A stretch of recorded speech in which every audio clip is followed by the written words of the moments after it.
Si tu aimes mon contenu, n'hésite pas à t'abonner et à activer la cloche des notifications pour ne rien rater des prochaines vidéos. Pour aider ces vidéos à être mieux vues, n'hésite pas à mettre un pouce en l'air, à commenter et à partager ces vidéos. Sur ce, bon visionnage. Et bonjour et bienvenue sur ce nouveau résumé de la Transat Jacques Vabre. Donc aujourd'hui il n'y a pas de bad news, donc pas de mauvaises nouvelles, pas d'abandon, tout va bien sur cette course magnifique qu'est la Transat Jacques Vabre. Donc nous allons commencer par les multi 50 et ce sera la dernière fois, enfin avant-dernière fois qu'on va en parler parce que à la fin de la Transat Jacques Vabre, donc quand tous les bateaux seront arrivés, je ferai un petit résumé, enfin un petit débrief de cette course, parler un petit peu des batailles qu'il y a eu et de ce que j'ai pu, ce qu'on a pu vivre pendant cette course qui a été magnifique. Donc voilà, on refera un petit résumé des vainqueurs, on reparlera des classements et voilà, pour parler un peu de tout le monde.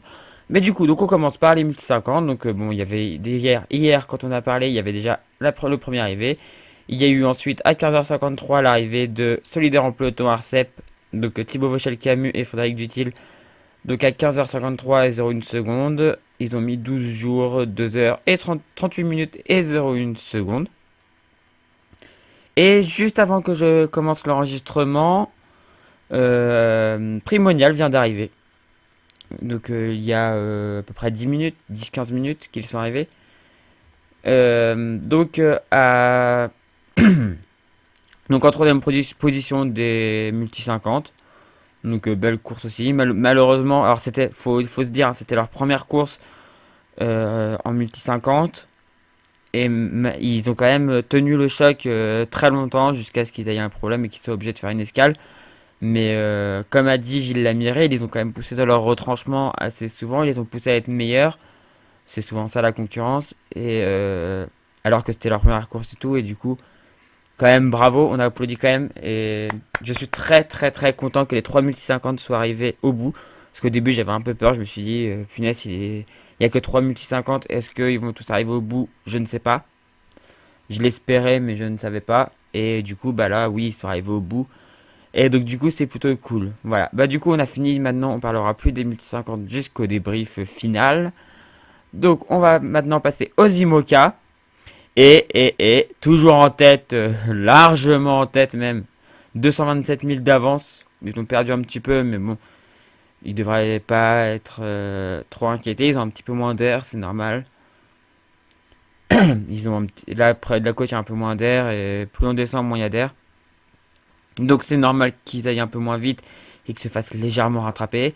Mais Charlie et Yann vont, s'il n'y a pas de problème, s'il y a vraiment zéro problème, ils vont remporter la Transat Jacques Vabre. Bah voilà, moi je suis comme un fou hein, de savoir que un Havrais va remporter la Transat Jacques Vabre dans la catégorie Rennes. Si vous voulez, là je suis content. Ça me fait vraiment plaisir. Même si certes, je sens qu'on va avoir des gens qui vont sortir que c'est pas mérité parce que bah, ils ont eu un coup de chance dans le peloton noir et tout. Moi, je dis toujours que la voile, c'est quand même une partie de chance. Enfin, la course au large, c'est quand même une partie de chance. La météo, c'est pas une science exacte. Le poteau noir, c'est encore moins exact que tout le reste du monde. Donc, certes, il y a peut-être un petit peu de chance, mais il y a aussi beaucoup de talent. Les deux, ils sont bourrés de talent. Yann Elias, il a quand même plusieurs fois gagné la solitaire du Figaro. Charlie, à chaque fois qu'il l'a fait, il a fini sur le podium. Enfin, et maintenant, il a un super bon bateau et tout. Bon, voilà, faut. J'espère qu'il y aura vraiment pas de gens qui vont les rabaisser en mode ouais ils ont eu de la chance parce que ils ont gagné parce qu'ils ont eu de la chance. Je vous rappelle juste qu'il y en a un qui a gagné parce qu'il y en a un qui a gagné une route du Rhum parce qu'il y avait eu beaucoup d'abandons, hein. Je ne donnerai pas de nom mais vous savez très bien de qui je parle en 2002. Donc voilà. Mais ça n'enlève rien à leur talent. Ça n'enlève rien au talent de cette personne. Donc on n'enlève rien au talent de Charlie Dalin et de Yann Elias. Merci. Donc, ensuite, en deuxième position, nous avons Nicolas Lunven et Kevin Escoffier sur PRB à 20 nœuds 9. Donc, on n'a pas regardé la VMG sur 24, sur 1 heure. 21 nœuds 2 sur 1 heure. Et là, voilà, 18 nœuds 5. Ils perdent 2 nœuds, mais bon, 2 nœuds vu ce qui reste. Je crois que ouais, pour l'état, c'est ce soir à 21 heures. Donc, bon, ça va quoi. Il n'y a plus trop de risques. Et derrière, ça se bat. Bon, malheureusement, donc en troisième, ils ont bouffé. Alors, sur le, sur le, sur le site internet, ils disent qu'ils ont bouffé du lion. Moi, je dirais qu'ils ont bouffé du taureau. Haha, Charal a bouffé du taureau. Vous comprenez? Alors, en troisième position, donc du coup, Charal, Jérémy Bayou, Christopher Pratt qui remontent petit à petit. Bon, bah là, ils ont un bateau très puissant, on le savait, hein. Et là, bon, ça me fait. Bon, je suis content, Pascal Bidégory, Charlie Enright, quatrième, je suis assez content.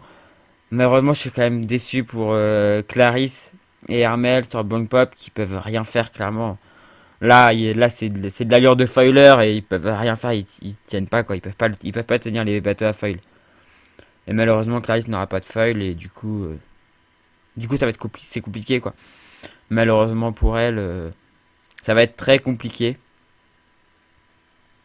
Après, dans le peu, il y a un petit peu moins d'air plus loin, donc potentiellement, pourquoi pas, c'est encore possible. Mais bon, Kevin Escoffier et pour moi, Kevin Escoffier là, c'est fini, il sera deuxième. Mais après, ils peuvent encore se battre avec ce groupe-là, hein. Plus loin, si vraiment le vent reste comme il est actuellement, on va regarder d'ailleurs s'il y a une. Non, on va pas regarder parce qu'après ça va encore bloquer. Mais on regardera à la fin au pire s'il y a une évolution. Et du coup, bah là maintenant c'est un peu la queue leu. Les followers vont plus vite que les non-foilers. Donc bah il y a une hiérarchie qui est en train de se faire. Voilà, tout ça c'est dans l'hémisphère sud. Donc jusqu'au 20e on est dans l'hémisphère sud. Donc ils viennent de passer d'ailleurs. Water Family vient de passer, donc le 20e. Donc bah maintenant pour eux là vraiment c'est la ligne droite. Et comme je vous ai dit, plus on va vers le sud, moins il y a de vent. Donc il faut faire attention. Mais voilà, c'est de la ligne droite. Quand t'es plus à l'ouest, à l'est, t'as un angle plus ouvert. Mais on voit que bah, Charal, même en étant plus à l'ouest, il arrive à être plus rapide que les autres. Il c'est quand même le plus rapide là sur les dernières 24 heures. Donc bon. Il faut dire aussi qu'ils sont un bateau très bon, assez polyvalent. Enfin, le bateau est très bon, quoi. Le bateau est très bon et épuré. Enfin, et fiabilisé. Donc, ils peuvent tirer dessus comme des brutes, vu le peu qu'il reste à faire. Ils peuvent tirer un peu dessus sans trop de problème. Chose qu'ils pourra sûrement pas faire sur le Vendée Globe, à part dans les derniers 1000, mais enfin dans la dernière partie, mais sinon sur le Vendée Globe, on sait très bien qu'il faut pas trop tirer sur le bateau, sinon on risque de pas finir. Donc voilà, on va arriver au 21e, donc Alan Roura, donc sur la fabrique avec Sébastien Odigan. Donc 21e avec leur foiler, mais de génération de 2008. Il pourrait être, enfin de génération du Vendée Globe 2008, qui a été le bateau qui a fini deuxième du Vendée Globe 2008-2009, avec Armel Leclache, donc Britair à l'époque. Donc, bon bateau, normalement, je pense qu'il pourrait être au même niveau que Arnaud Boissière et Xavier Macaire. Après, bon, bah voilà, il y a toujours il y a eu le passage du Poteau Noir, il y a peut-être des problèmes de la casse, on ne sait pas trop. En mer, il y a quand même, ce qui est bien avec la course au large, et qu'il n'y a pas avec la course inshore, c'est qu'il y a toujours une petite part de mystère quand même. Il y a toujours une petite part de mystère, on ne sait pas tout ce qui se passe, quoi. Donc moi c'est ce que j'aime bien d'ailleurs, c'est qu'on sait pas tout. La course où on voit toujours tout, bon, bah, il n'y a aucun mystère, il n'y a aucune part de rêve. Et ça me plaît beaucoup moins. Donc Manuel Cousin, donc le deuxième Normand de la flotte des IMOCA. Donc 22e avec Gilda Morvan. Bon voilà, un bateau de 2008 mais pas peut-être pas très performant. Enfin, ce bateau est fiable, le bateau est fiable, après il est peut-être pas assez performant et voilà, bah ils sont à l'endroit où il pourra peut-être se battre avec Water Family en vrai, mais et avec Maxime Sorel, mais enfin faut voir. C'est à voir, mais de toute façon voilà, il y a toujours ces histoires bah, de potentiel casse et puis bah, des stratégies qui ont été un peu différentes à certains endroits qui ont fait que bah, il est parti devant et puis bah des fois quand t'es devant le riche devient de plus en plus riche parce que le vent rentre par devant et du coup celui qui est devant s'en va plus loin et puis bah du coup il prend des milles en avance et tout C'est le jeu de la course au large. C'est pas parce que tu as un bateau plus rapide que l'autre que forcément tu vas être devant. Et c'est pas parce que tu as le même bateau que ton voisin que bah, tu vas être forcément au même endroit, quoi. Donc bah là, jusqu'à Manuel Cousin et Gilles Morvan, on est sorti du poteau noir. Au 22e, là, on est complètement sorti. On est sorti du poteau noir. On s'apprête à aller passer l'équateur, du coup. Alors, 11,5, une 724 heures, mais voilà, on est sorti. Il reste peut-être encore quelques grains, mais bon, c'est plus très méchant, on rentre vraiment dans l'Elysée. Par contre, après, on a ici donc Miranda Meron et Alvar Mabir. Alvar Mabir qui nous a gratifié d'un énorme coup de gueule mémorable. Donc, je vous laisserai aller lire l'article. Je crois il a paru, je crois, sur. Je sais plus où est-ce que je l'ai lu. C'est un article que moi j'ai vu sur Facebook et je l'ai lu. Bon, magnifique coup de gueule contre la consommation et tout ça. Enfin voilà. Bon bah voilà, hein, c'est comme ça. Donc eux ils sont encore dans le poteau noir. Même si ça a l'air de repartir tout doucement. Ils vont en sortir. Ils en sortent tout doucement là, mais ils y sont encore là. Ils sont par. On va regarder là. Ils sont par 3 un peu plus de 3 degrés nord. Ouais, ils sont encore un peu dedans. Normalement. Mais ça a l'air de glisser plutôt pas mal. Le poteau noir a l'air d'être moins violent que pour les premiers IMOCA. À l'arrière. Donc. Et on va voir ça d'ailleurs avec les classes 40 qui sont un peu passées comme des fleurs, quoi. Enfin, les premiers classes 40 sont un peu passés comme des fleurs, donc voilà. Et puis bah derrière, ça rentre dedans, hein, vers 4 degrés nord. Vers, ouais, le poteau nord, on peut dire qu'il commence généralement entre 4 et 5 degrés nord. Des fois un peu plus, mais là, on verrait à peu près 6 degrés, là. 6 degrés nord, on commence à voir que, ouais, y a plus que 9-10 nœuds. Et donc, du coup, bah, à cet endroit-là, on trouve Pipa Ocean Racing, For My Planet, Vers un monde sans sida. Donc, et en dernière position, Ariel 2.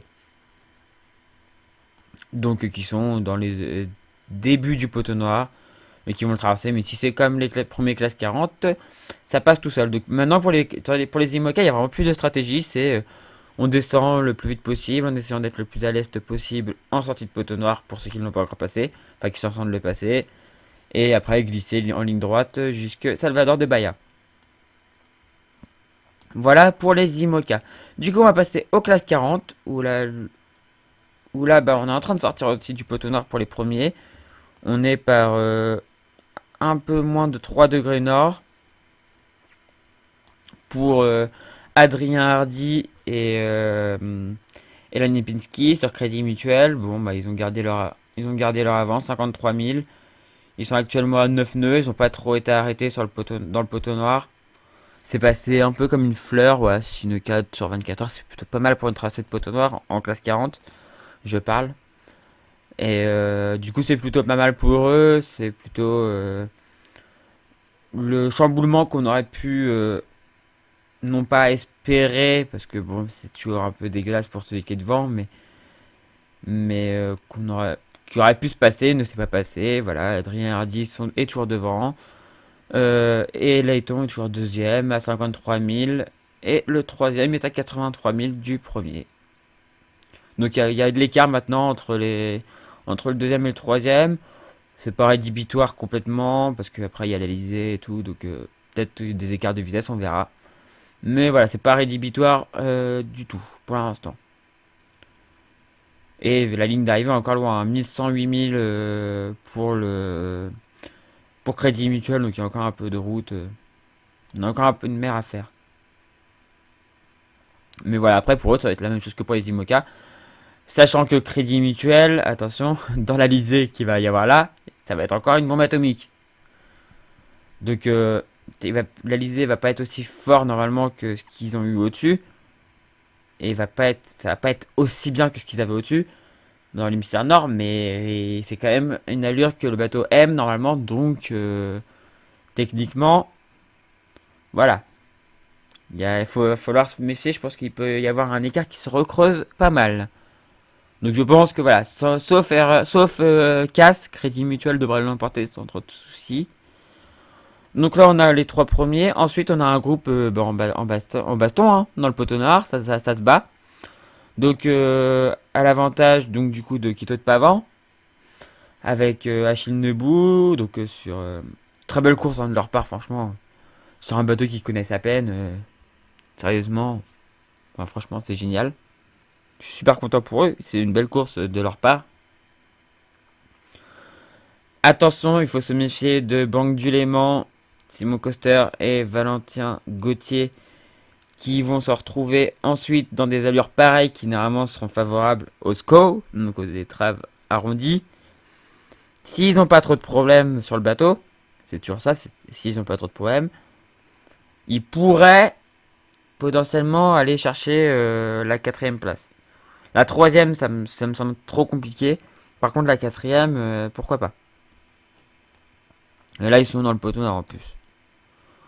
Donc là, voilà, on le voit. Les vitesses, on va regarder les vitesses tout de suite. Donc là, on est à 8 nœuds 7 sur 1 heure. Ouais, vous voyez là, le poteau nord est vraiment pas 7 nœuds 6, même s'ils sont pas encore, ils sont peut-être pas encore au plus fort, mais 8 nœuds 8, 8 nœuds 1. C'est quasiment sûr qu'ils sont pas encore au plus fort, mais le plus fort, il est à peu près par là, normalement. Il est à peu près par 4, entre 4 et 3 degrés nord, le plus fort, en fait. Il est à peu près pas... Enfin, de toute façon, toute cette zone-là, c'est un peu la merdasse, quoi, mais... Mais ça a l'air de passer, quoi. Pour les bateaux de devant, c'est passé sans trop de problèmes. Ça passe sans trop de problèmes, et pour eux, ça a l'air de... Ils rentrent dedans, ça a l'air de passer aussi sans... Pour l'instant, ça a l'air de passer sans trop de problèmes non plus, quoi. Aussi. Donc Louis Duc, pareil, à 9,95. On va regarder la VMG sur 1 heure, ouais, 10 heures pour l'instant, ils semblent pas trop arrêtés. Alors peut-être ils sont pas encore au plus fort, hein, comme je dis, mais normalement, si, ils devraient être déjà dedans, là. Ils devraient être dedans, et pourtant, ils sont encore des bonnes vitesses, quoi. Et Link, Georges Richer et Cédric Château qui font une très belle course aussi, qui sont dans le bon paquet, là, du coup. Dans un joli petit paquet pour se battre. À 9,96 sur 1 heure, ouais, bah, c'est très bien. C'est plutôt pas mal. Pour un poteau noir, c'est bien, quoi. Donc ensuite, on va aller voir les bateaux de derrière. Donc Bertrand de Broc, qui, eux, sont pas encore rentrés dans le poteau noir, mais ils vont commencer à sentir tout doucement les premières effluves de poteau noir. Et bah, derrière, on a... c'est Thibaut Hector, c'est ça Oui, en 10e... ouais, c'est ça, c'est Thibaut Hector et Clément Comagnac. Donc sur Rennes Saint-Malo, Sea Farmer. Donc voilà, bah, maintenant ça va être assez simple, hein, c'est entrer dans le poteau noir, en sortir le plus vite possible, et ligne droite jusque Salvador de Bahia. Donc avec Pierre-Louis, alors on va comparer la vitesse ici. 12 nœuds ici, et pour Pierre-Louis et Caliste, on est à 10 nœuds 7, ouais. Et ils sont toujours en train de se battre avec des problèmes de voile, je pense. Ils se battent toujours avec des problèmes de voile parce que sinon ils iraient plus vite. Ils iraient pas à cette vitesse-là. J'espère qu'ils vont pouvoir que ça va quand même sortir un petit peu. Je les aime bien les deux, donc enfin surtout Calice que je connais, on a été quand même un an en cours ensemble, donc j'espère franchement qu'ils vont pouvoir remonter un petit peu. Et peut-être que le poteau nord va les aider, je sais pas, on verra. J'aimerais bien que le poteau nord les aide un petit peu. Puis bah derrière, voilà, il y a des luttes hein, aussi. Alors oui, juste ici, ça peut lutter encore dans le poteau nord, hein. Si ça coince par devant, ça peut revenir par derrière. Et du coup, lutter dans le poteau nord. Et là, voilà, ça va se battre. Là, on va regarder par exemple entre Courbon. Donc à la 14e place, Yves Courbon et Renaud Courbon. Donc à chacun son Everest, 475 000. Et on va regarder avec le 13e, donc, qui est Chocolat Paresse Coriolis Composite. Donc Jean-Baptiste Deramy et Alexandre Hamelin. J'espère pas avoir mal dit leur nom. Donc à 441,6 000, c'est une histoire de décalage dans l'Ouest, hein, clairement. Mais du coup, le 14e, à la sortie du poteau noir, pourra peut-être avoir un meilleur angle si ils ont à peu près les mêmes conditions et qu'ils ressortent à peu près à égalité dans la sortie du poteau nord. Sachant que pour l'instant, ils ne sont pas encore inquiétés, ils sont encore pas 10 degrés nord. Donc ils sont encore dans la lisée. Et là, bon, on remonte toujours la flotte. Là, voilà. Là, il n'y a pas trop de matchs pour l'instant par ici. Là, il peut y avoir un peu de match. Pas tout de suite, mais dans l'entrée du poteau noir, ça peut se battre. Entre le 17e, le 18e, donc Morgan Urso Poupon en 18e. Devant, c'est Pierrick Le Touzé et Simon Kervarek. Donc sur E Leclerc en 17e position. Donc là, voilà, ça peut. Tout ça, ça peut se resserrer dans le poteau noir. Donc c'est pas encore fini. Faut pas qu'ils lâchent. Ceux qui sont derrière, faut pas qu'ils lâchent. Ils peuvent encore revenir. Il ne faut pas s'en faire. Et la 20e position, c'est qui? Attitude Manche. Donc c'est des Normands. Martin Louchard, oui. Et Frédéric Duchemin. Donc tout ça, ça peut se resserrer dans le poteau noir ou pas. Enfin, ça à voir. Ça va être la suite, hein, on verra comment ils vont passer le poteau noir. Et du coup, on arrive vers la fin de notre flotte et du coup à la fin de notre vidéo, de cette vidéo. Donc tout ça, ça va descendre tranquillement vers le poteau noir en ligne droite maintenant. Peut-être en gagnant un peu dans l'ouest, mais pas trop. Là, faut pas trop gagner dans l'ouest, je pense. Maintenant. Ça a l'air de passer en dessous, donc autant essayer de suivre ceux de devant pour essayer de... Parce que si on voit que ça passe là, faut espérer que ça continue à passer. Si les fichiers en fait ont pas l'air de trop bouger à cet endroit-là, là ce qu'il faut se dire c'est que clairement si ça passe en dessous, alors ça peut très bien se refermer juste devant eux, et là c'est la loose, c'est la merde. Soit bah ça continue à passer, et on voit que les fichiers en fait sont à peu près stables, et que ça a l'air d'être assez fiable, et les fichiers ont l'air d'être assez fiables à ce moment-là, et bah faut y aller quoi. Donc là faut plonger droit et suivre les studs devant quoi. Malheureusement, ça permet pas de gagner des places, mais ça permet de pas de faire trop se faire distancer, quoi. Et donc, bah, du coup, bah, le 21e, donc, toujours notre numéro 1. Donc, Terre Exotique, qui est à 7,8 nœuds depuis 5 minutes. Sur la VMG, on va regarder. Oui, bon, il était affiché. 6 nœuds 8, 7 nœuds 5. Bah ouais, bah, c'est un vieux bateau, hein, mais ce qui est bien, c'est qu'il arrive pour l'instant à tenir.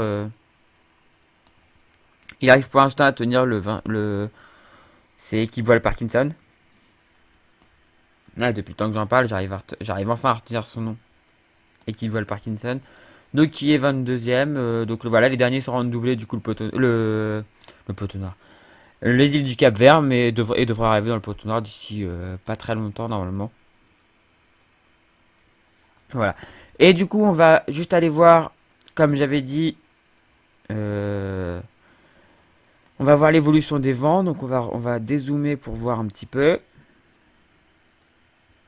Donc comme ça, on a une vue aussi sur toute la flotte. Voilà, on voit toute la flotte ici, jusqu'à l'arrivée ici. Et on va regarder un petit peu ce qui se passe. Et on voit que clairement, bah ah, ça reforcit derrière ici. Ça a l'air de reforcer un petit peu si on regarde bien. Enfin, je pense que vous avez vu du coup. Le vent reforce un petit peu. Alors je pense qu'il y a un effet de nuit, avec la nuit dans le secteur. Donc à 2 heures du matin, voilà, on aura un peu plus d'air ici. Donc le vent... on a l'air d'avoir un genre de petit système dépressionnaire ici, là, c'est assez bizarre. C'est assez bizarre ici. Ce qui se passe ici, c'est un peu bizarre. Un genre de front. Il y a un genre de petit front ici, mais dans l'Elysée, d'accord. Si on voit que les vents sont quand même vachement plus forts ici que ici, quoi. Mais après, c'est possible, hein. C'est possible. Et du coup, bah, on voit que ouais, le vent reforcit un petit peu quand on avance. Alors, et bah, se recasse la figure demain, par contre. Donc de manière générale, plus on gagne dans le sud, moins on adhère.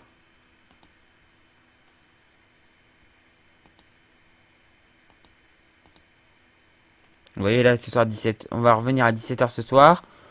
Donc là, il n'y a pas beaucoup d'air, ouais, il y a 10 nœuds 7, 9 nœuds, 9 nœuds 2, ouais, il n'y a pas grand chose. Et par contre, après, plus on avance, vous voyez là, ça monte, 13 nœuds 2. Cette nuit, ça retombe un petit peu à certains endroits, mais ça reste à 11 nœuds 8. Bon, bah, c'est plutôt pas mal. Donc on perd quand même du vent quand on va vers le sud. On a quand même de moins en moins d'air. Et là, vous voyez, par exemple, demain matin à 8h, ça retombe à... Alors là, c'est bon, mais après... Ouais, là, on a 2 nœuds 7 dans le secteur. 10 nœuds 3, ouais, ça rediminue. Dans la journée, ça rediminue un peu. Et demain, ah ouais, demain, il n'y a vraiment pas grand-chose. Il y a 7 nœuds 8 sur zone. On va zoomer un petit peu par ici. Voilà. Non, il n'y a pas grand-chose demain. 8 nœuds 8. Oh oui, 3 nœuds 8. 7 nœuds 6. Demain à 14h, ouais, donc dans 24 heures. Mais voilà, donc on voit que plus on descend vers le sud, moins il y a d'air. Donc c'est normal que Charlie et Yann se fassent rattraper un petit peu. Mais bon, il n'y a aucun risque. Je ne m'en fais pas. Alors, on vérifie quand même en... Voilà, vous voyez, ça plus... En fait, quand c'est bleu clair, c'est qu'il n'y a pas beaucoup d'air. Et plus on passe au vert, plus il y a d'air. Et quand on est au rouge, c'est que... Normalement, on peut même aller jusqu'au violet. Et quand c'est violet, généralement, c'est pas bon du tout. C'est qu'il y a trop d'air. Ah, vous voyez, à 5 heures, là, il y a un peu plus d'air. Alors, faut pas aller non plus trop près de la côte, parce que ça a l'air de tamponner un peu à la côte. Donc, il faut faire attention, mais... Je connais pas la nature de la côte ici, si c'est une côte haute ou une côte basse. Mais du coup, faut faire attention. Je vous expliquerai les histoires de côte haute, côte basse dans une vidéo parce que là, ça mettrait trop longtemps à expliquer. Ouais, 10 nœuds, ouais. Ouais, du coup, ouais, plus on descend vers le sud, moins il y a d'air, donc il peut y avoir un petit resserrement par derrière. Et ça peut être bon pour les non-foilers qui, donc comme Banque Populaire, normalement, qui sont un peu meilleurs quand il n'y a pas beaucoup de vent. Qui sont des bateaux, bah, du coup, qui ont un meilleur, qui tiennent mieux en fait dans les allures de peu de vent en fait. Parce qu'ils n'ont pas les foils qui traînent à l'eau, parce qu'il y a plein de trucs qui font qu'ils sont un petit peu meilleurs dans ces conditions. Voilà. Ah, du coup, c'est fini pour aujourd'hui. Si vous avez aimé, n'oubliez pas un petit like. Si vous n'êtes pas abonné, abonnez-vous. Parce que je vois beaucoup de vues, mais pas beaucoup d'abonnements, malheureusement. Donc, si vous avez aimé, abonnez-vous. Parce que ça, en fait, ce genre de vidéo, là, je finis la Jacques Vabre. Et après, bah, je ferai sûrement The Transat. Je ferai sûrement Québec-Saint-Malo, New York-Vendée s'ils sont pas trop ensemble. Mais je peux pas faire deux courses à la fois, c'est impossible. Sinon, j'ai plus de temps du tout. Mais du coup, je ferai soit New York-Vendée, soit Québec-Saint-Malo. Sachant que j'ai une petite préférence pour Québec-Saint-Malo parce il y a mon bateau préféré. Enfin, un bateau sur lequel j'ai navigué qui est mon bateau préféré qui l'a fait. Donc j'aimerais bien pouvoir la faire. Enfin, la commenter. Et puis bon, on fera bien évidemment le Vendée Globe dans un an. Donc le Vendée Globe, ce sera pas une vidéo par jour parce que ça dure 80. Enfin, pour les derniers, ça va durer plus de 100 jours, je pense. Enfin, si on verra, mais peut-être une centaine de jours pour les derniers. Donc faire 100 jours comme j'ai fait là, c'est pas possible. Clairement, c'est pas possible. Donc ce sera sûrement deux vidéos la semaine. Je réfléchis encore, j'ai encore le temps de réfléchir, mais je serai sûrement à deux vidéos la semaine, une sûrement en milieu de semaine, donc le mercredi, et une le samedi, je pense. On fera mercredi, samedi ou mercredi, dimanche. Je réfléchis encore, on verra. On verra, on a encore le temps. Voilà, bah du coup, c'est là-dessus qu'on va se quitter. Donc comme je vous ai dit, un petit abonnement, ça me ferait plaisir. Un commentaire pour me dire, pour commenter la course. Bah, voilà, vous pouvez commenter la course aussi. Dire si vous êtes content du premier en multi 50, si vous êtes content du premier en IMOCA. Est-ce que vous pensez que la victoire de Charlie est méritée? Moi, je suis convaincu que c'est mérité. Donc Voilà, mais si vous n'êtes pas d'accord avec moi, bah, n'hésitez pas à le dire, on peut débattre. Euh, Partagez la vidéo pour que les vidéos soient encore plus vues, parce que là, bon, sur une de mes vidéos, je suis à plus de 400, presque 500 vues, donc je suis plutôt content de ça. Ça me fait vachement plaisir. Et puis bah, c'est tout quoi. Puis bah voilà, abonnez-vous, mettez la cloche de notification. Et voilà. Donc du coup, je vous dis à la prochaine. Et ciao tout le monde!